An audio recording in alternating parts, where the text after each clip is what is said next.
Welcome back, guys. Today we're going to be reacting to a timtom video, and there will be a link in the description to Super Spy Army Guy's channel because he will be in this video talking. Well, let's get into it.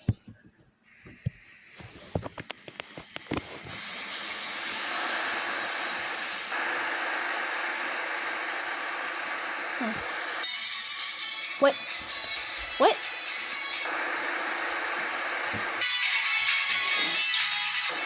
Dancing squirrel. Becoming a YouTuber has changed my perspective on a lot of things. I think the biggest is how I react to bad stuff.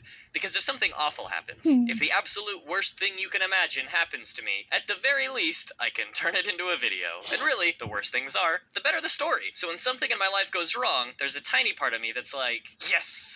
Content! YouTube has turned me into the ultimate optimist, because now, even the darkest of clouds can have a silver lining. So strap in, because my idiot self just went camping with some friends, and so many things went wrong that if we don't make it into a video, I might actually die. Idiot.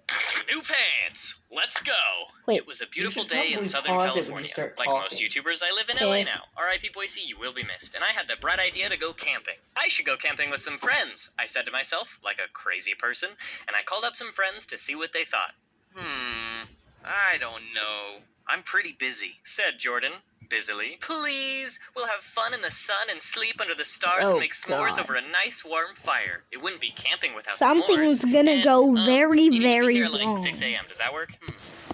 Okay, but do you promise it'll be super duper fun?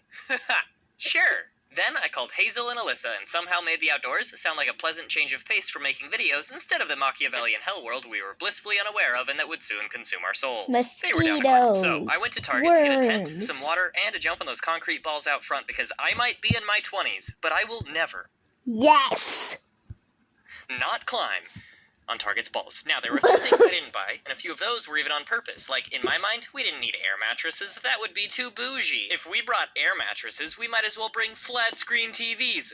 Where would we plug them in? A tree? Also, I didn't think that I needed to drop a ton of money on a camping stove because I saw, like, one Bon Appetit video where Teen Heartthrob and, best YouTuber without a Twitter account, Brad Leone cooks a steak over a campfire and was like, yeah, I'm an expert. There's an ice cream on his laptop. Yes, ice cream. It turns out that an air mattress and proper cooking equipment are pretty important if your plan is to venture into the wilderness and, you know, survive. Like, you didn't even finish Boy Scouts, you absolute child. I didn't know where a good place to camp would be, so I just kinda picked one. Most of the time, I really agonize over decisions. You know, see the whole picture, cover all the angles. But for this trip, I kind of figured that a campsite was a campsite, and it didn't really matter where we went. Spoiler, I was wrong. So the day came and we headed up the mountain. The road was twisting and turning, and I kind of started to feel sick, but I wasn't going to let that get me down. We were camping! Further up the mountain, a cute little squirrel scampered out in front of us on that narrow gravel road. It's the dancing. And I don't think he'd ever seen a car before because he stood there in awe, as it's if the this dancing chunk of alien metal squirrel. flying toward him was the most beautiful thing he had ever seen. And I hope it was, because it was also the last thing he would ever see. Oh, no. We got to the campsite, and there were some trees, but none of them were really tall enough or positioned correctly to provide any useful shade. We unloaded all the food and realized that we forgot the marshmallows, and the graham crackers, and the chocolate, so we couldn't That is the worst thing that could happen if you're going camping. make s'mores, but I wasn't gonna let that get Other than mosquitoes. me down. We were camping. We sat around for a bit and played some games, got some sun, talked about our feelings. It's not got even some more camping sun. without s'mores. It's just sleeping We've got outside. sunscreen. Who wants burgers? I pulled out the firewood and started to make a fire. But we didn't have any lighter fluid, and I thought that we didn't need an axe because the firewood was pre-cut, right? Wrong.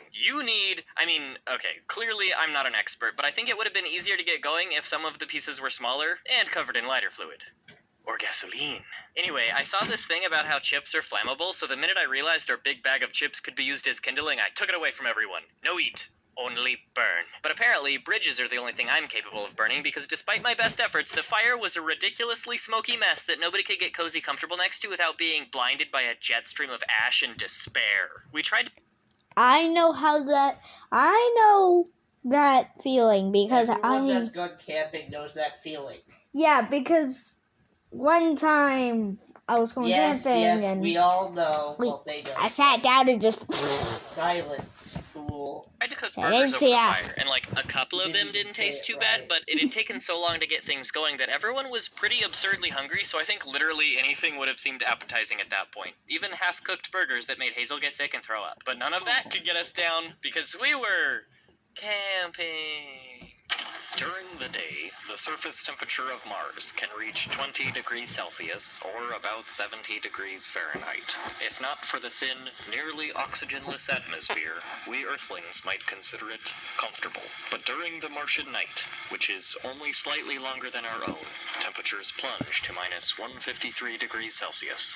Far too cold for life, as we know it, to survive. The sun went down at the campsite, and I gotta tell ya, I would rather have slept on Mars. Jordan had long since set up shop in the Jeep and was somewhat spared from the horrors that were about to befall the rest of us. Hazel was up through the night, sick as ever. Alyssa's extremities were so cold that she had to pretend her feet didn't exist to deal with the pain.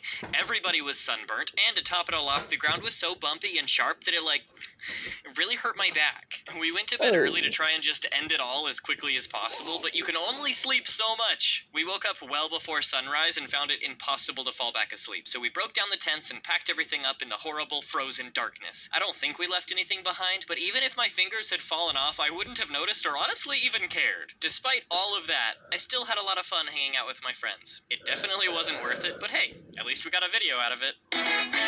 Yay! No! Not not squirrelston.